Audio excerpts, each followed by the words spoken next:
If we can't transform business and manufacturing and agriculture and energy construction, all the industrials places where I play, then we're screwed. That's Dan Bowyer, a partner at SuperSeed VC, a 50 million UK fund that invests in founders that transform the way the world works. As you will see in this episode, Dan has very much a different definition of what impact means. The only measurement of climate is money. So the only way to measure how effective, efficient, productive a thing is cash. Over the last few years, Dan has invested in more than 50 companies, including ThingTrax creates sensors which turns dumb machinery into smart machinery, and they extend the life cycle of equipment. So rather than recycling every 10 years your plant machinery equipment, you can do that every 20. but also in agriculture technology, Messium, who are helping farmers be much more efficient with nitrogen fertilizers. And they can save up to 30%. And nitrogen is the biggest expense. And it's incredibly polluting, difficult to manage. Thank you for everyone listening, and don't forget to like, comment, and subscribe to support the channel. So let's dive in. Dan, can you introduce yourself? For sure. Thank you very much for having me. Yes. So I am not a climate tech VC. My history is built and sold a number of B2B software solutions over the last 25 plus years, angel invested into about 30 companies, and then as a VC have invested in about 50 companies over the last 7 years, all in industrials. So the one common thread throughout my entire career has been working with companies who are transforming business, changing business, slickening business, doing stuff in business. I didn't purposefully go there. It just naturally happened. I love helping people with tech, and I just happened to be helping people with tech in business. Started in hardware, then it became software, then it became angeling, then it became venture capital. So my massive passion is productivity and efficiency. And this is where our conversation, Hugo, came from behind the scenes, was where does that productivity and efficiency line start and stop with regards to climate and climate tech? So that's where I come from. No, exactly. And I think to get started, I think we should start and try to agree on a definition of what is climate tech and what is impact. You know, what is your definition of climate tech? What is your definition of impact? Because I know we already talked about that before, but I'm curious if you can say it's that. It's a massive, hairy topic, isn't it? So let's start with the broadest one. Let's start with impact. So impact to me is anything that goes beyond money. So investments in the broadest sense that go beyond capital and financial. That's probably how the broadest sense that I would define it. Even though my fund has incredible impact in productivity, we could never be defined as an impact fund, and I would never even suggest that we would be defined as an impact fund. So that's on the impact side, and I'd love to hear your opinions on that. But just to tee up the climate tech, that seems a bit more of a clearer, cleaner definition for me. So anything that is explicitly affecting carbon, anything that is explicitly affecting, or any technology that is explicitly affecting primarily the climate and emissions, and so that's how I would look at climate and impact. But where would you go with both? Yeah, that's interesting. I think for me, impacts, if I look at a company, I think impact is what is it in the business that will have a positive impact on its ecosystem. And I kind of look at it from a lens of the climate impact. So for me, it's really like, is there a positive impact on, for example, CO2 emissions or CO2 reductions or water or biodiversity or whatever? I think whatever that is within the business that has an impact on the ecosystem, that would be my definition of it. But you're talking about natural ecosystem, right, Hugo? So when you talk about the climate, you're talking about not the ecosystem within which the startup lives or the business lives, but the nature's ecosystem. Is that what you mean? Indeed. And that's kind of my view on the topic in terms of like, that's my lens, which is climate, right? But as I said, impact is much broader. You have social impact, you have economical impact as well, you have productivity impact, as we defined earlier. Going back to climate tech, I think it's interesting because what you said about it is it's really those businesses that have a clearly defined approach to have an impact on climate. But I think what we were discussing earlier is that you might have another way of doing so. And I think your way of doing it is productivity and making process more efficient, making companies more efficient, making them lose, let's say, less resources. Or, what is your view on that? Like, how can you affect climate through companies that are not really necessarily impact driven or climate driven, but still have an impact, definitely? Y- Yeah, I mean, the way that I kind of rationalize it in my head, rightly or wrongly, is that if we can't transform business and manufacturing and agriculture and energy construction, all the industrials places where I play, if we can't get more for less from them, as in how much water it takes to produce your jeans or how much energy it takes to produce a kilogram of steel or other building materials, or cement is a massive emitter. So if we can't create productivity and hyper efficiency in the very things, spaces, products that we apply on a daily basis. I mean, how many cardboard boxes are being produced, used, shared now to get Amazon Christmas presents to our doorsteps? If we can't actively affect the real economy things that happen with us and affect our lives every day, then we're screwed. So this is why we originally had the conversation, weeks, months ago around what is impact, what is climate tech? Because for me, everything on my desk right now, my water bottle, how it was designed, manufactured, and shipped, and all of the supply chain, my microphone, my keyboard, my coffee cup. I mean, everything that we touch and experience on a daily basis has to be thought through, produced, shipped, logistically managed, supported in its life cycle.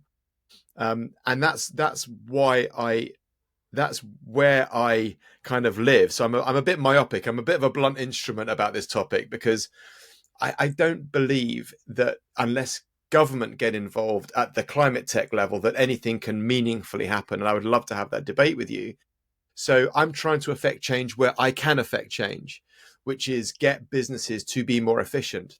To me, that is real climate impact, is to be able to get this pair of jeans or this microphone or this iPhone produced by many fewer people with many fewer resources, because that's the real and meaningful stuff. And obviously everything then becomes circular. We need everything to live in a circular economy.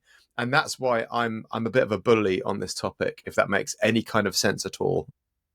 That makes a lot of sense. And I think something you said here is very important because the last episode that we've recorded with Lisa from Carbon Removal Partners was specifically about the topic of carbon removal, right?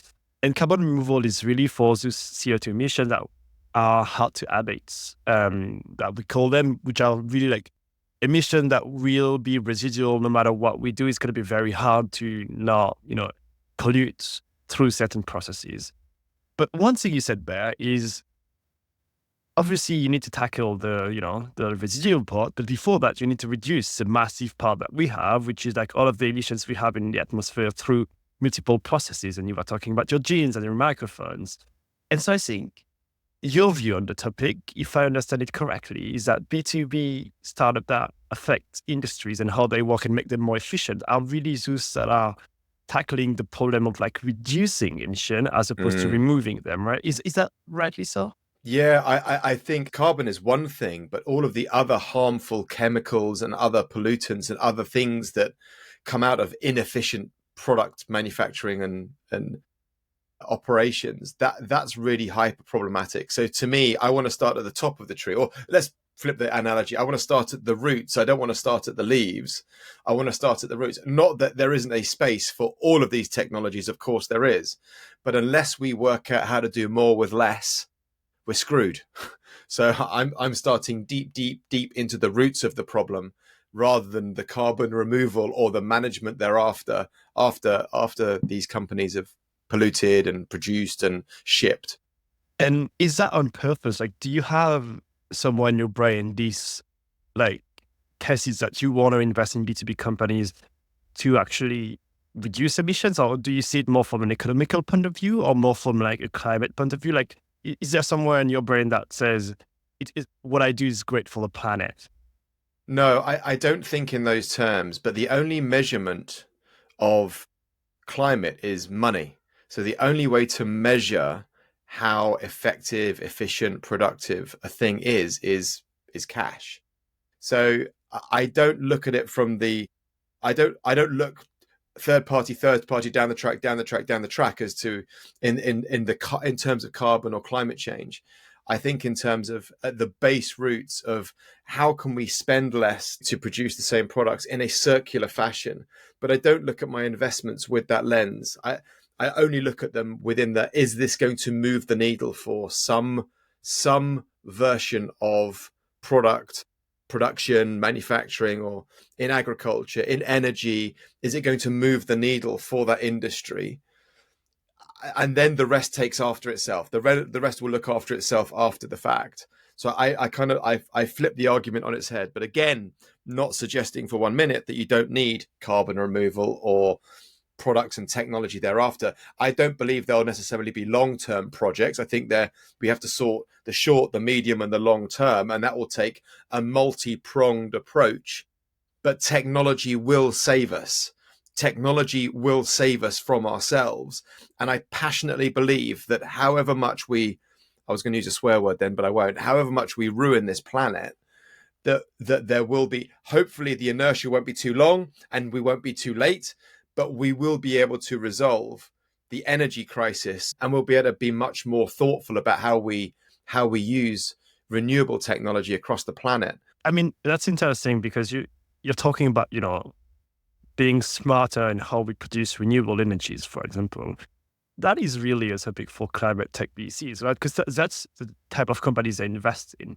But going back to the topic of, doing more with less, do you have an example within your portfolio? You've invested in quite a few companies by now, so I would assume that you have an example of a company that thesis at the beginning was to make a successful business and make money, but ultimately have had a massive impact on the planet because of the way the business model was structured to make it more efficient. Do you have an example of that? Yeah, I mean, they all do to a degree. I mean, there are some portfolio companies that step a little bit sideways from what you would classically look at in any version of the word impact. But if you look at a company like AI Build, for example, and this is very, very light touch when it comes to this efficiency productivity play, as in the perception of, but they help companies like Rolls-Royce, Airbus, Boeing, or basically the big automotive and aerospace players. They have an additive manufacturing 3D kind of, those whenever you see anybody talk about AI or manufacturing, you see a robot arm. That's the visual that most media companies will put into the press release. You'll see a robot arm or a robot with glasses on that shows, oh, this is AI, or this is manufacturing technology. So AI Build produced the software that does additive manufacturing using kind of 3D printing and using these robot arms. So they can work with all of the big automotive and aerospace manufacturers, and they can help them cut their production times down by from months into days.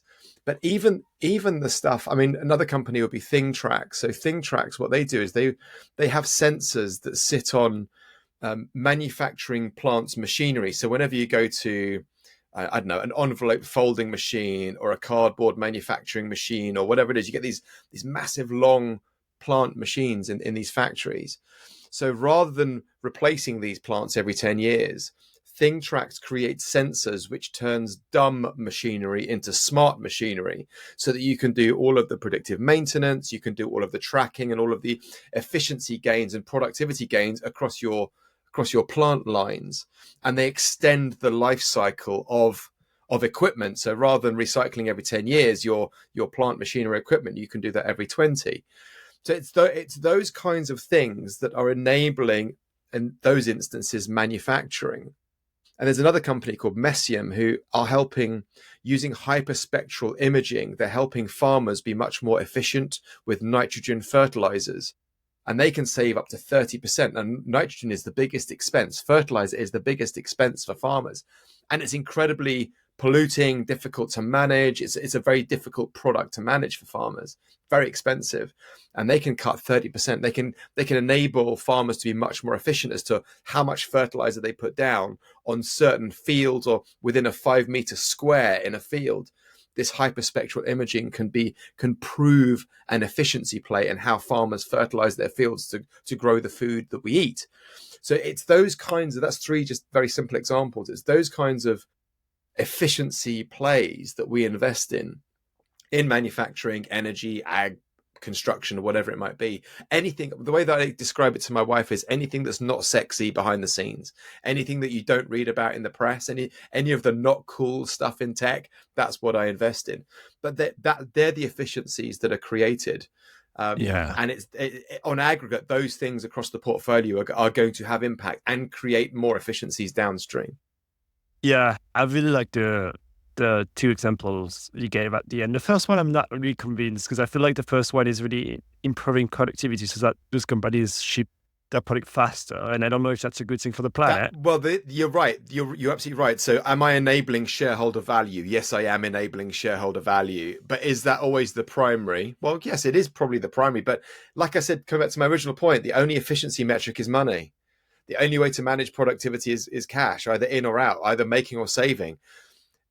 And baked into that is how much energy is used or needed. Baked into that is how many people are used or needed. So you get that kind of the layer in. But you're right. I mean, it is a lot of this is how quickly can companies make money, but it's baked in. The efficiency piece is baked thoroughly through. No, for sure. But for example, if you think about this agriculture company, ag tech company, as we call them, they are really enablers for polluting less. I mean, obviously, there is this huge economical component behind the scene, which is like you want to help the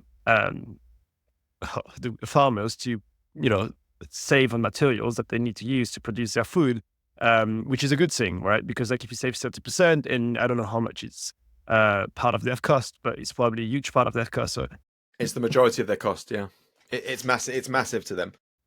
Indeed, and on top of that, obviously, if you use less materials to produce the same outcome, that is saving. Like that's CO2 reduction right away, right?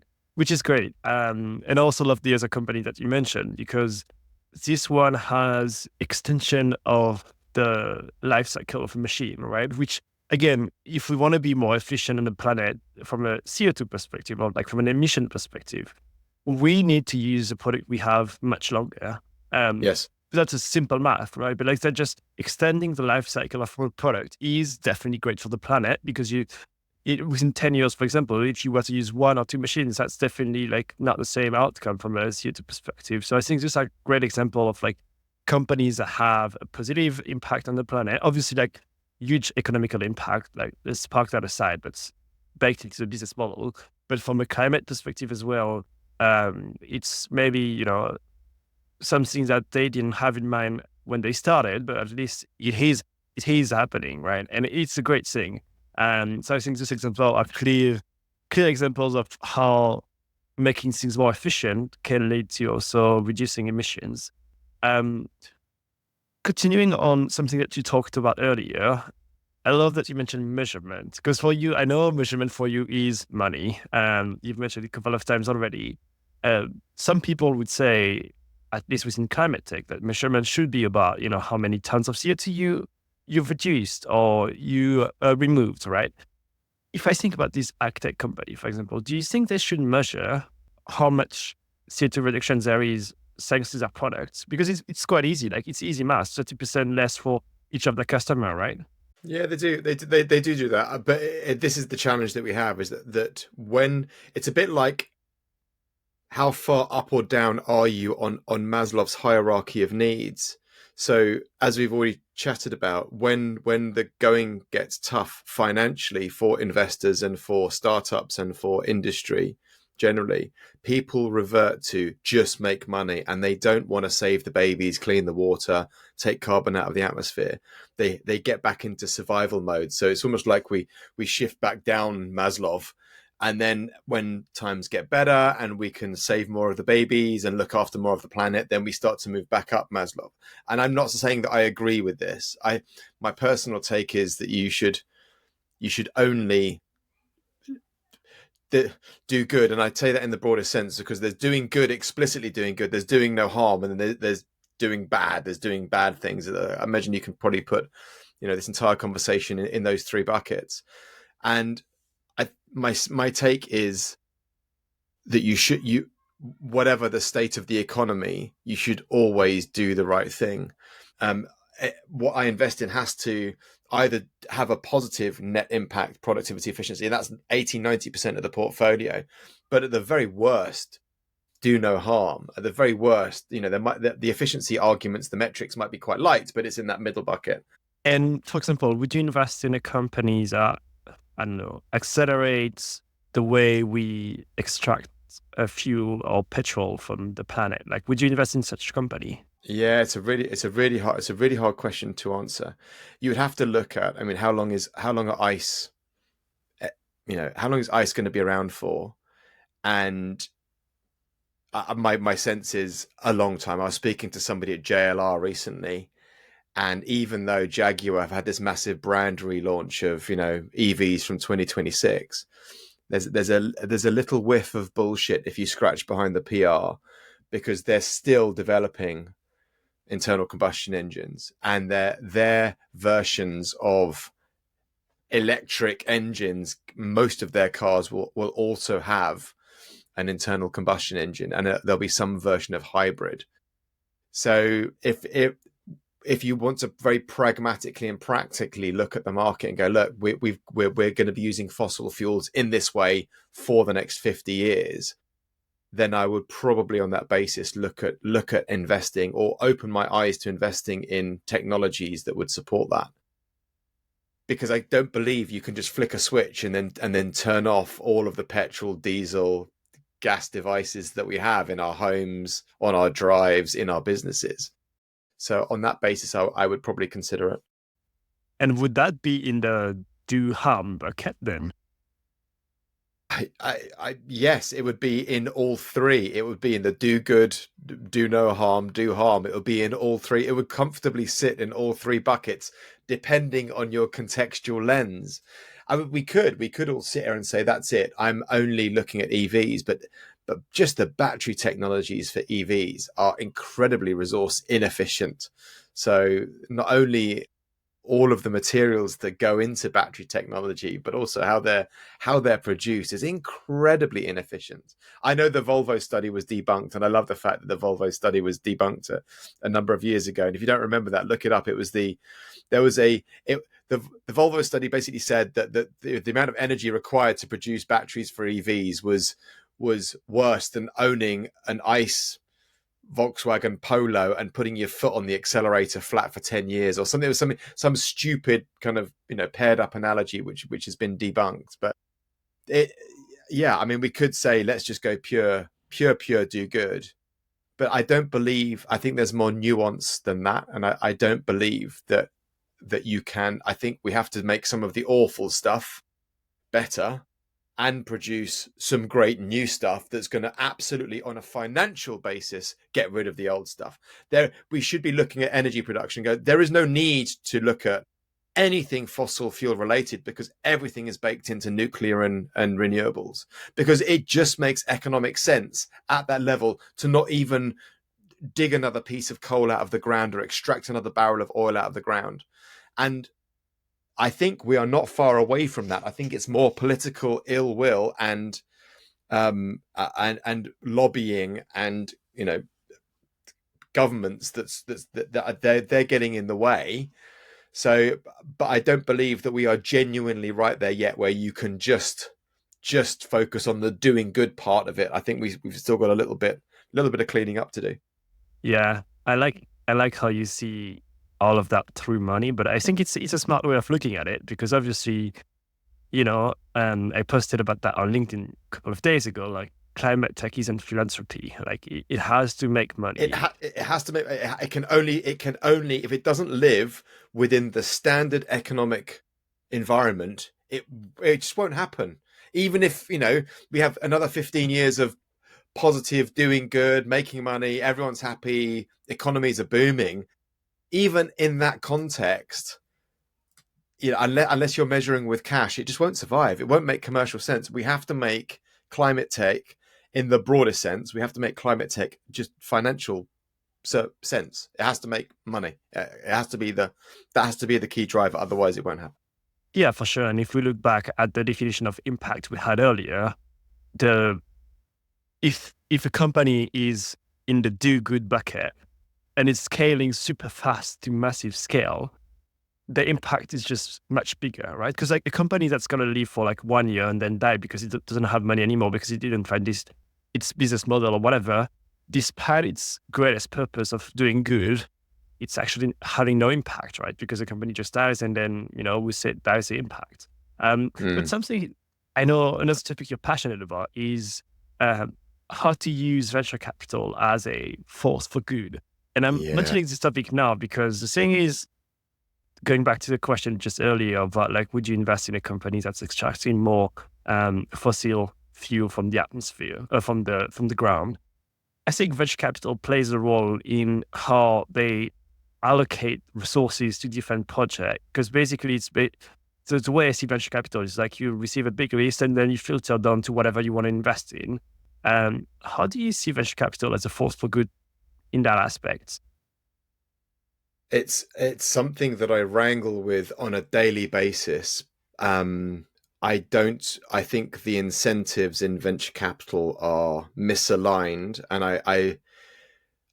I think VC can be incredibly problematic in producing either outcome not great businesses, or along the way how it works and how VC can effectively create monopolies.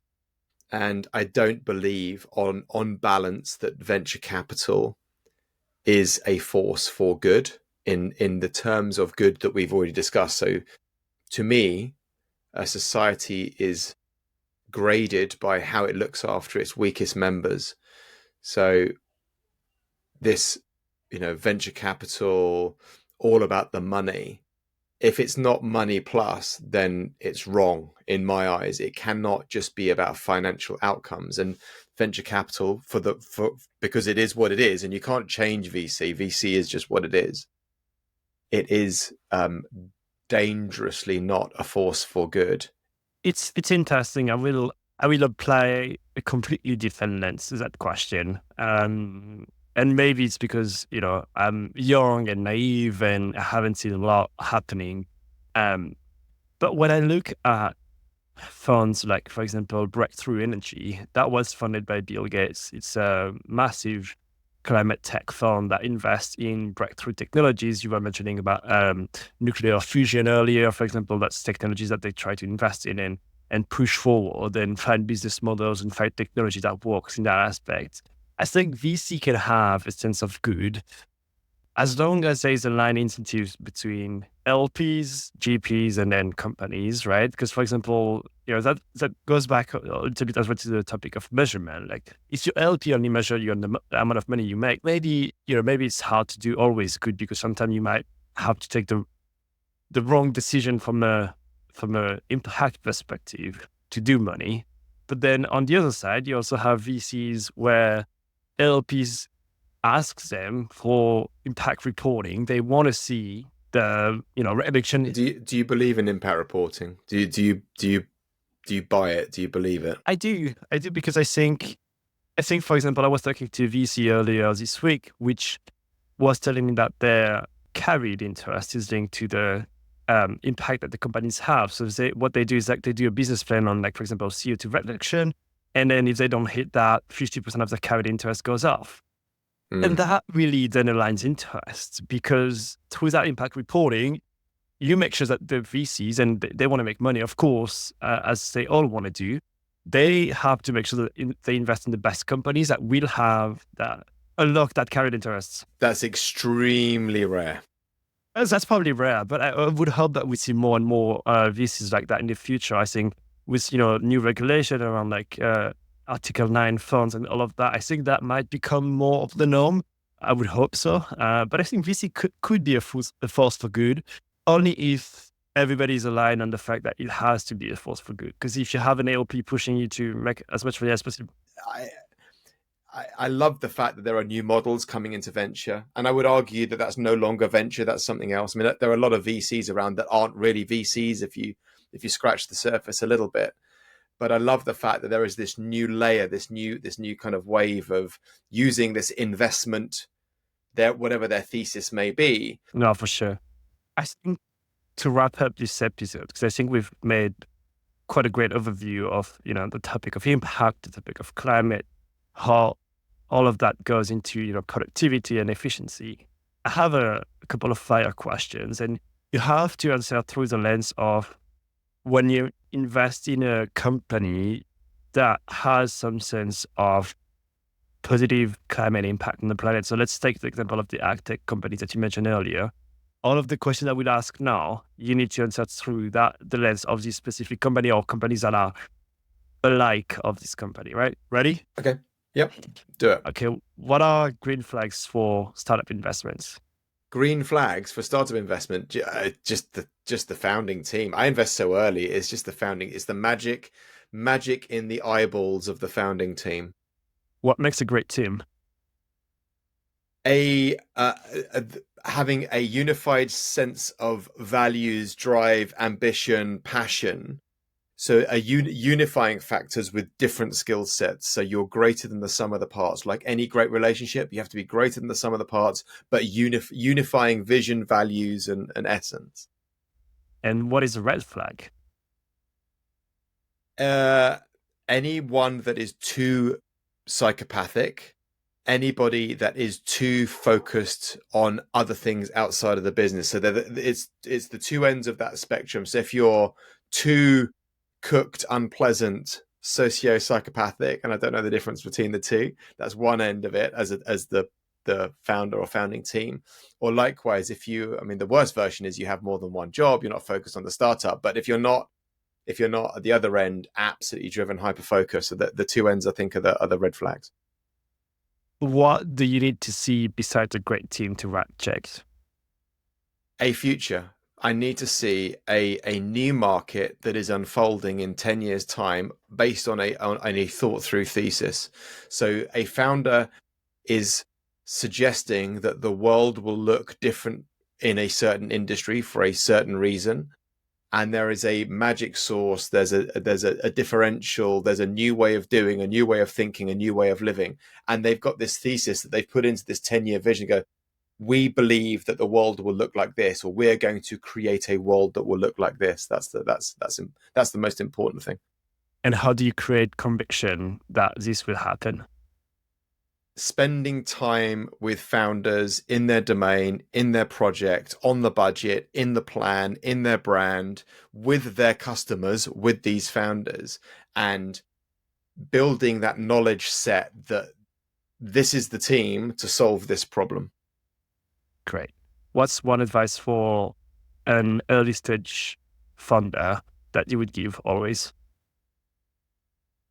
The obvious one is focus. The maybe not so obvious one is don't be afraid to fall out of love with your business, because you will fall out of love with your business. Fall in love with the business of doing business.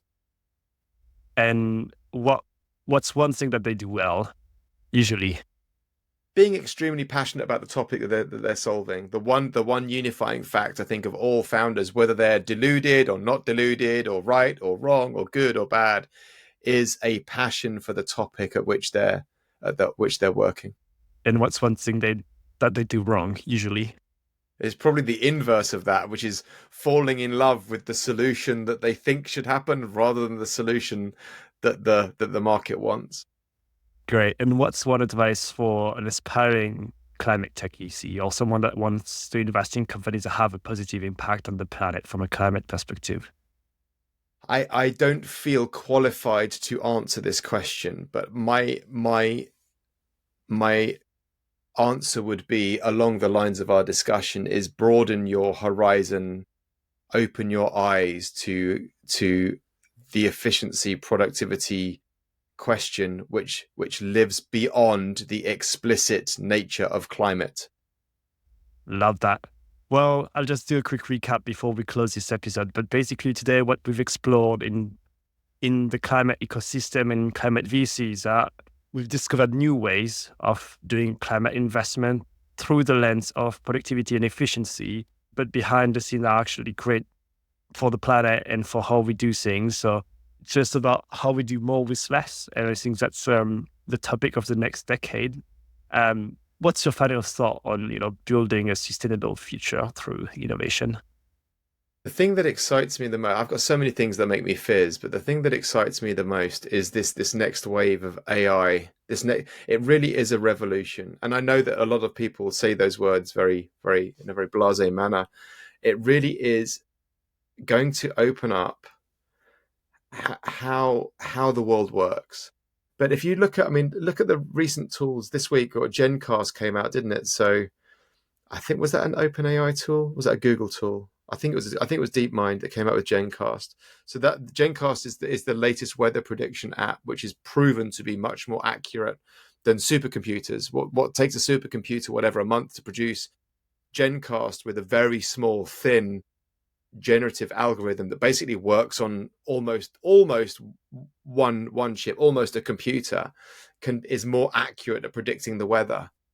And there's going to be such a massive revolution, industry on industry wide revolution, and climate tech is going to be one of the biggest beneficiaries of AI, and that's the stuff that absolutely massively excites me.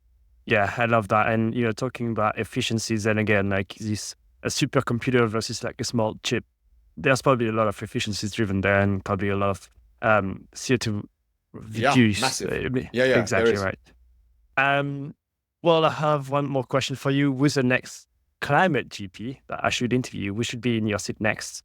So I love the women at Pact. Have you spoken to Reem or Monique from Pact yet? I haven't. You must do. So they do access betterment and climate. So they're looking much more holistically at how we create a better world using money and using venture capital. So you should speak to Monique. Great. Where can we find you online? Dan Bowyer all over the social web. I'm very active on LinkedIn. I have a bit of a mental brain drain on LinkedIn. I'm Dan Bowyer on LinkedIn, or Dan Bowyer SuperSeed. Great. Love it. Well, if you like this episode and if you like the show, you can always like, subscribe, and then comment to give us some support. And thank you so much, Dan. Appreciate it. Thanks, Hugo. Have a good one.